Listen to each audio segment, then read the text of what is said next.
अखिलेश के खिलाफ योगी का सबसे बड़ा फैसला। अखिलेश का पीडीए हुआ ध्वस्त, कट्टरपंथियों में भी मचा बवाल। लोकसभा चुनाव के बाद अखिलेश यादव इतरा रहे थे, पीडीए को लेकर हल्ला भी मचा रहे थे, मुसलमानों के मसीहा बनकर भी इठला रहे थे। लेकिन योगी ने अखिलेश का अब ऐसा इलाज कर दिया है कि अखिलेश ना तो मुसलमानों का रहनुमा बनने की कोशिश करेंगे और ना ही कभी पीडीए का गुणगान कर पाएंगे। नमस्कार, कैपिटल टीवी देख रहे हैं आप, मैं हूं आपके साथ हर्ष भारद्वाज। उत्तर प्रदेश में अखिलेश के खिलाफ योगी बड़ी तैयारी कर रहे हैं। दरअसल जिला अध्यक्षों के चयन में विपक्ष के पीडीए फॉर्मूले के पी यानी पिछड़ों को भरपूर प्रतिनिधित्व देने के बाद बीजेपी अब डी यानी दलित का जवाब देने की तैयारी में जुट गई है। इसके लिए पार्टी नेतृत्व प्रदेश अध्यक्ष के चयन में दलित चेहरे पर दांव लगा सकता है। ऐसे कई नामों पर मंथन भी शुरू कर दिया गया है। बीजेपी का मानना है कि जनसंघ से लेकर अब तक प्रदेश में एक बार भी दलित अध्यक्ष नहीं रहा है।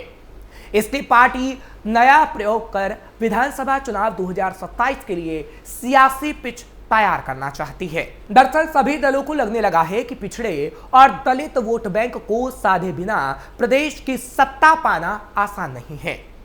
ऐसे में सभी दल दोनों समुदायों को साधने की रणनीति बनाने में जुट गए हैं। बीजेपी ने अखिलेश के खिलाफ बनाई रणनीति। बीजेपी को 2014 के पहले तक अगड़ों की पार्टी कहा जाता था। उसके एजेंडे में भी अब दोनों समुदाय सबसे ऊपर है। बीजेपी ने हाल ही में 70 जिला अध्यक्षों के चयन में सामान्य के साथ पिछड़ा वर्ग को भरपूर प्रतिनिधित्व देकर मंशा साफ कर दी है। हालांकि इसमें दलित समुदाय की भागीदारी कुछ कम रही है। इसलिए बीजेपी प्रदेश अध्यक्ष की कुर्सी पर दलित चेहरे को बैठाकर संतुलन बनाने का विचार कर रही है। सूत्रों के मुताबिक दलित चेहरे पर दांव लगाने का कारण यह है कि जनसंघ से लेकर बीजेपी तक में दलित चेहरे के तौर पर सिर्फ राष्ट्रीय अध्यक्ष रहे बंगारू लक्ष्मण को मौका मिला था।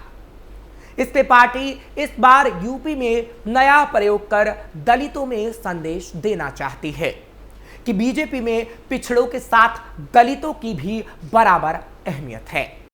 हिंदुत्व समर्थकों को जोड़े रखने के लिए भी बीजेपी कर रही काम।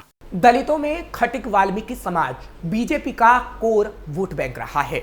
समुदाय की अन्य जातियां बीच बीच में दूसरे दलों की तरफ जाती रही हैं, लेकिन ये दोनों जातियां बीजेपी के साथ खड़ी रहीं।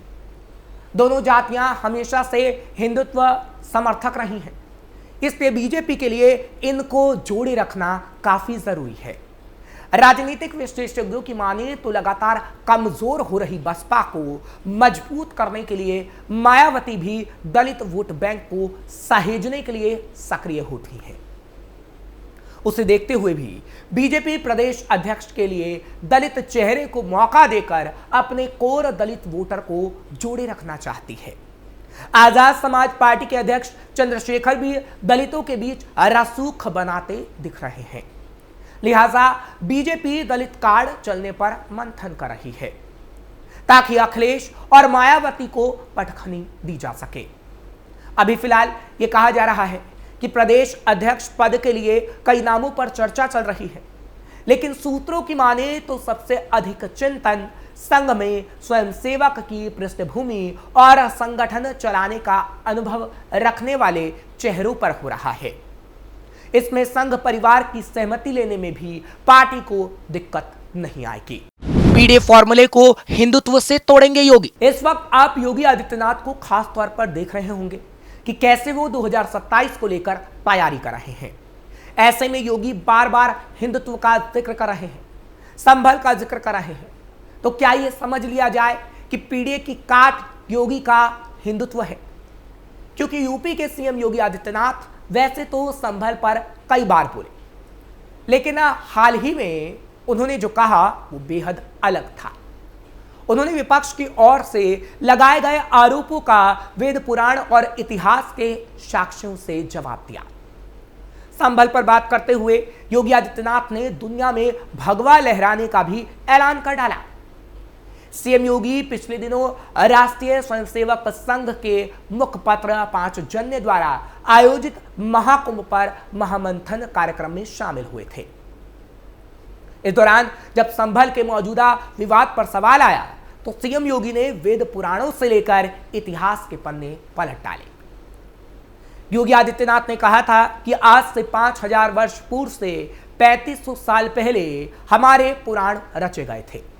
उसमें इसका उल्लेख है श्री विष्णु हरि का 10वां अवतार संभल में होगा। एक एक चीज का उल्लेख है। इस्लाम को उदय हुए 1400 साल ही हुए। मैं बात कर रहा हूं 3500 से 5000 साल पुरानी। उससे पहले इन चीजों का उल्लेख हो चुका है। याद करना, संभल में 1529 में श्री हरि का मंदिर तोड़ा गया और 1528 में अयोध्या में मंदिर तोड़ दिया गया। दोनों जगह मीर बाकी ने यह कृत्य किया। ये एक सच्चाई है, लेकिन कट्टरपंथियों को अब हम ऐसा नहीं करने देंगे। अखिलेश पर खूब आग बबूला हुए योगी। सीएम योगी का यह बयान ऐसे वक्त में आया है जब संभल मंदिर मस्जिद विवाद सबसे बड़ा एपी सेंटर बन चुका है। सर्वे से सच की तलाश के दौरान संभल दंगों की आग में झुलस चुका है। दंगों की आग में संभल का सच खाक ना हो जाए, इसकी मशाल खुद सीएम योगी ने थाम रखी है। सीएम ने कहा, संभल एक तीर्थ स्थल रहा है। संभल में 68 तीर्थ स्थल थे। हम अब तक सिर्फ 18 खोज पाए। 19 कूप थे, 19 के 19 निकाल लिए। खनन काम हम करवा रहे हैं। 56 साल बाद शिव मंदिर में जलाभिषेक हुआ। क्या कर रहे थे ये लोग? जाति के नाम पर समाज का ठेका लिए हुए हैं। क्या कर रहे थे? जाति के ठेकेदारों का जिक्र कर सीएम योगी ने समाजवादी पार्टी पर सवाल उठा दिया। हालांकि वो इससे पहले भी संभल में सर्वे को लेकर हिंसा तक सपा को निशाने पर लेते रहे हैं। इससे साफ है कि कैसे हिंदुत्व के जरिए योगी अखिलेश के पीडीएफ फॉर्मूले को ध्वस्त करना चाहते हैं। संभल में पिछले साल नवंबर में हुए थे दंगे। दरअसल नवंबर में कोर्ट के आदेश के बाद संभल की शाही जामा मस्जिद में सर्वे का काम शुरू हुआ था। सर्वे के दौरान ही दंगे भड़क गए। सर्वे रिपोर्ट कोर्ट में सीलबंद लिफाफे में रख दी गई, लेकिन संभल में मंदिर मस्जिद की लड़ाई पर सियासी पिच तैयार हो गई। यूपी में 2 साल बाद विधानसभा चुनाव होने हैं। राम मंदिर निर्माण के बाद अयोध्या का मुद्दा खत्म हो चुका है। राम मंदिर की तरह ही संभल के हरि मंदिर को बाबर के आदेश पर ही ढाया गया। संभल में ही भगवान विष्णु के कल्कि अवतार होने की मान्यता है। यानी संभल में मंदिर का यह मुद्दा 2027 के चुनाव में हिंदुत्व की प्रयोगशाला साबित होगा और अखिलेश का राजनीतिक भविष्य पूरी तरह खत्म हो जाएगा। अखिलेश के पीडीएफ फॉर्मूले पर भारी पड़ेगा योगी का हिंदुत्व का। बीते 2 विधानसभा चुनाव में बीजेपी यूपी में अजय बनी हुई है, लेकिन लोकसभा चुनाव में समाजवादी पार्टी के प्रदर्शन ने बीजेपी को हैरान कर दिया था। अखिलेश यादव का पिछड़ा, दलित और अल्पसंख्यक यानी पीडीएफ फॉर्मूला विधानसभा चुनाव में भी रिपीट हुआ तो बीजेपी की हैट्रिक पर ब्रेक भी लग सकता है। यूपी में ओबीसी 40% से ज्यादा है, जबकि दलित आबादी 21% और मुस्लिम 19% है। अखिलेश के इसी पीडीएफ प्लान के खिलाफ सीएम योगी हिंदुत्व का चक्रव्यूह तैयार कर रहे हैं। जाति के गणित को हिंदुत्व की लकीर से मिटाने की कोशिश है और हिंदुत्व की ये प्रयोगशाला फिलहाल संभल में तैयार हो चुकी है, जिस पर 2027 के चुनाव तक सियासी तीर चलते रहेंगे। सीएम योगी ने कहा भी है कि भगवा मेरी पहचान है, सनातन धर्म ही पहचान है और मुझे इस पर गर्व है। एक दिन पूरी दुनिया इसे अपना लेगी। जिससे साफ है कि अखिलेश अब कोई भी फॉर्मूला अपना लें, लेकिन योगी के सामने अखिलेश का अब कोई फॉर्मूला नहीं चलने वाला।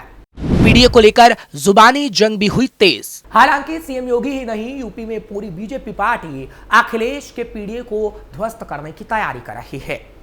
इसी कड़ी में वो बयान तो आपको याद ही होगा जब डिप्टी सीएम केशव प्रसाद मौर्य ने अखिलेश यादव के पीडीए को परिवार डेवलपमेंट एजेंसी बता दिया था और कहा था कि ये सब एक छलावा है। वहीं अखिलेश पीडीए को पिछड़े, दलित और अल्पसंख्यक का गठजोड़ बताते रहे हैं। उन्होंने हाल ही में पीडीए को संविधान की ढाल कहा था। बीते दिन सपा मुखिया ने बिना नाम लिए केशव प्रसाद मौर्य पर तंज कसते हुए कहा था कि उन्होंने क्या सपना देखा था, क्या हासिल हुआ, वो गवर्नमेंट सर्वेंट बनकर रह गए हैं। इस बयान पर केशव प्रसाद मौर्य ने पलटवार करते हुए कहा था, सपा अध्यक्ष श्री अखिलेश यादव जी, आप मुझे चाहे कितना गाली दें या अपमानित कर लें, लेकिन मैं आपके लिए हमेशा सम्मानजनक शब्दों का इस्तेमाल करूंगा। लेकिन याद रखिए, यूपी की जनता आपकी अपमान और तुष्टीकरण की राजनीति का मुंहतोड़ जवाब देगी। मौर्य ने कहा था, पिछड़े वर्ग गरीब आपकी साइकिल पंचर कर देंगे और सपा को समाप्तवादी पार्टी में तब्दील कर देंगे। सच तो यह है कि आप कभी भी एक मजबूत पिछड़े नेता को बर्दाश्त ही नहीं कर सकते, जिससे साफ है पीडीए की काट के लिए बीजेपी अपनी रणनीति बना चुकी है और इसी वजह से अखिलेश यादव को डर सता रहा है। डर इस बात का कि अब अखिलेश का राजनीतिक भविष्य पूरी तरीके से खत्म होने की कगार पर है।